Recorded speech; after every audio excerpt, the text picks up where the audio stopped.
Good morning बंधुरा आमी संचिता welcome to my channel संचिता संचय। आशा करছি তোমরা সবাই ভালো আছো। ভোলে বাবার কৃপায় এটা শ্রাবণ মাস, বাবার মাস, তাই কোনো মনস্কামনা থাকলে বাবাকে জানাও, তা অবশ্যই পূরণ হবে। আমি আজ তোমাদের কাছে চলে এসেছি একদম আর্লি মর্নিং, যখন সূর্যদেব এখনও মেঘের আড়ালে আছেন। তো চলো সকালে উঠে আজ আমি ব্রাশ করে রেডি হয়ে গেছি, কারণ আজকে আমি মর্নিং ওয়াকে যাব। রোজই যাই মর্নিং ওয়াকে, সেটা তোমাদের কাছে আর শেয়ার করা হয় না, তাই জন্য আজকে সকালবেলা রেডি হয়ে গেছি। সকালে উঠে আমার কিছু কাজ এগিয়ে রাখার অভ্যাস আছে, যেগুলো আজ তোমাদের সঙ্গে শেয়ার করব। প্রতিদিন যদি এত কিছু বলি তাহলে একটা সপ্তকাণ্ড রামায়ণ হয়ে যাবে। চলো, এখন আমার প্রথম কাজ রান্নাঘরে গিয়ে মাছের ডিবে আদা রসুন যা যা ডিপ ফ্রিজে রাখা আছে সেগুলোকে আমি আগে বার করে দেব বাইরে, কারণ বরফ হয়ে আছে। এখন যদি বার করে দিই তাহলে রান্নার সময় অসুবিধা হবে না। এরই ফাঁকে চালটা বার করে রেখে দিলাম, আর গ্যাসটা একটু মুছে রেখে চলে গেলাম মন্দিরে। তোমরা জানো আমাদের বাড়ির সামনেই যে মন্দিরটা আছে, ভোরবেলাটা এত সুন্দর লাগে, ভীষণ পবিত্র আর নির্মল লাগে, শরীর মন দুটোই পবিত্র হয়ে যায়। আর সব থেকে যেটা আমার বেশি ভালো লাগে সেটা হলো এখানে প্রচুর ঘাস আছে, যেখানে আমি খালি পায়ে 15 থেকে 20 মিনিট হাঁটি, আর শিশিরগুলো পায়ে লেগে যায়, যেটা বিজ্ঞান মতে চোখের পক্ষে ভীষণই ভালো। এখন তো ঘাস দেখতেই পাওয়া যায় না কোথাও, তো আমাদের এখানে ঘাস আছে মাঠে প্রচুর, সেখানে আমি বেশ কিছুক্ষণ ওখানে ঘুরে বেড়াই, আর এই ঠান্ডা পরিবেশে দাঁড়িয়ে ব্যায়ামটাও করে নিতে পারি, ভীষণই ভালো লাগে। অনেকেই আসে এই মন্দিরে ভোরবেলা মাকে দেখতে, শিব বাবাজিকে দেখতে। তো মর্নিং ওয়াক সেরে বেশ ভালোই লাগছিল ঠান্ডা হাওয়াতে, ঠান্ডা হাওয়ার মধ্যে, আর এক পশলা বৃষ্টিও হয়ে গেছে। এখানের পরিবেশটা এত সুন্দর লাগে যে যেন মনে হয় বেশ কিছুক্ষণ থাকি, কিন্তু ওই যে পিছুটান, সমস্ত কাজ পড়ে থাকবে, সেই পিছুটানে আবার চলে আসতে হয় বাড়ির দিকে।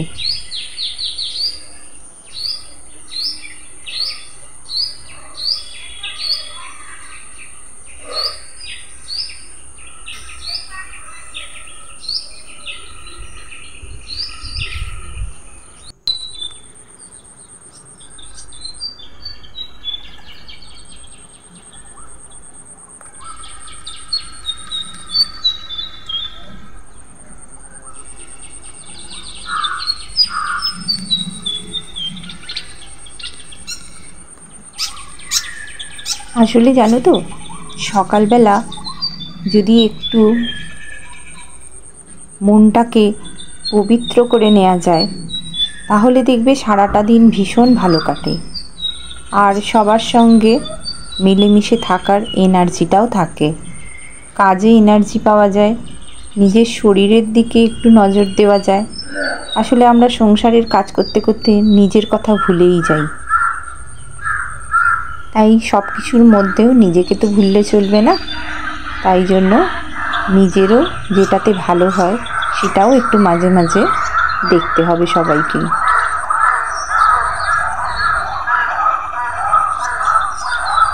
মর্নিং ওয়াক সেরে আমি এবার চলে এলাম বাড়িতে, কারণ বাড়িতে অনেক কাজ থাকে। এসেই চলে গেলাম রান্নাঘরে, কারণ আমি দেখি জল এসে গেছে, এসে দেখলাম জল এসে গেছে। তা চালটা তো বার করে রেখেই গিয়েছিলাম, আর এরপর জামা ছেড়ে ঘরটা আগে পরিষ্কার করে নিলাম।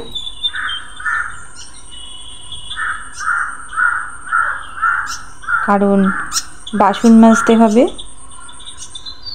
সেই কারণে জামাটা ছেড়ে নিলাম, নিয়ে ঘরটাকে আগে পরিষ্কার করে নিলাম। তো আলমারিগুলো ঝেড়ে নিলাম। প্রতিদিনই ঝাড়া মোছা করি, কিন্তু তবুও এত ধুলো যে কোথা থেকে আসে তা কি জানি।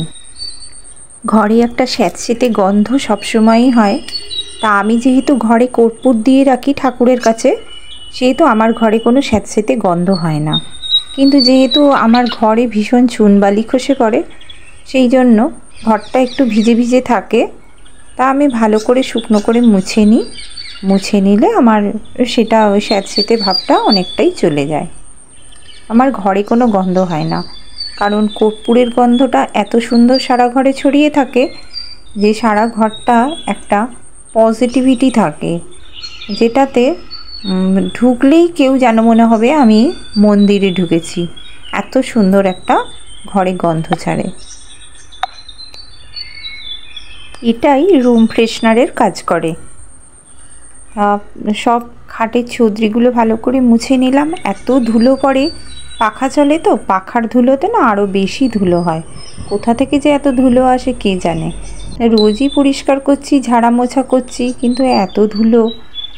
যাই হোক, এবার তো আমাকে বাসন মাজতে হবে। বাসনটাও মেজে নিলাম আমি, কারণ বাসন না মাজলে এবার জল চলে যাবে।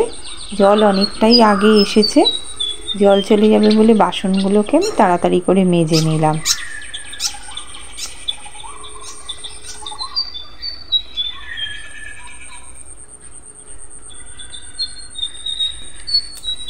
আমি তো এঁটো বাসন রান্নাঘরে রাখি না, কারণ সারা রাত যদি এঁটো বাসন রান্নাঘরে রাখি তাহলে একটা নেগেটিভ এনার্জি তৈরি হয়। সেই কারণে আমি এঁটো কোনো বাসনই রান্নাঘরে রাখি না। আর সিঙ্কে তো একদমই রাখি না। যে কটা ওই চায়ের বাসন পড়ে, তাও এঁটো না, যে বাটিটাতে চা করি বা আটা মাখি যে বাটিটায়, সেইগুলো একটু জল দিয়ে সিঙ্কে রেখে দিই। সেগুলো আমি আলাদা করে ধুয়ে নিই সিঙ্কে। আর সমস্ত এঁটো বাসনগুলো আমি বাইরেই রাখি, এই কলতলাতে। সেই বাসনগুলো আমি ধুয়ে নিই।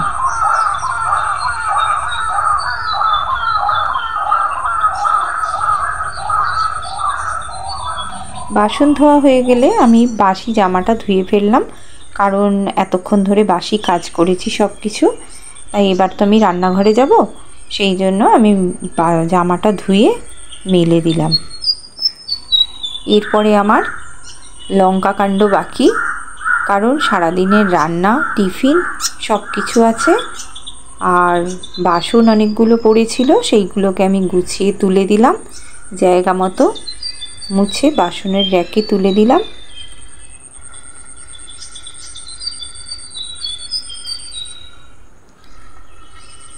আর আমি সকালবেলা যেহেতু মাছ, রসুন, আদা যেগুলো ডিপে থাকে, বরফ হয়ে থাকে, তো সেইগুলো আমি সকালবেলা বার করে দিয়েছি। আর এখন আমি রান্না করব, তো খুব সুন্দর দেখবে যে ছেড়ে যাবে বরফ থেকে।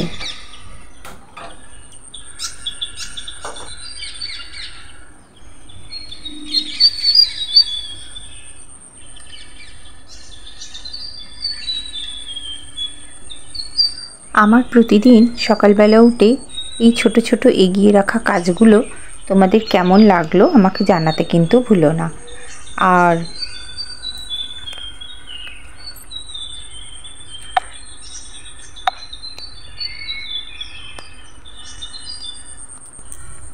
এইবার চাটা খাবার পর আবার রান্নাঘরে চলে আসব, কারণ সারাদিনের রান্না বাকি আছে। তোমাদের যদি আজকের ভিডিওটা তোমাদের ভালো লেগে থাকে, তাহলে অবশ্যই একটা লাইক, কমেন্ট ও শেয়ার করতে ভুলো না।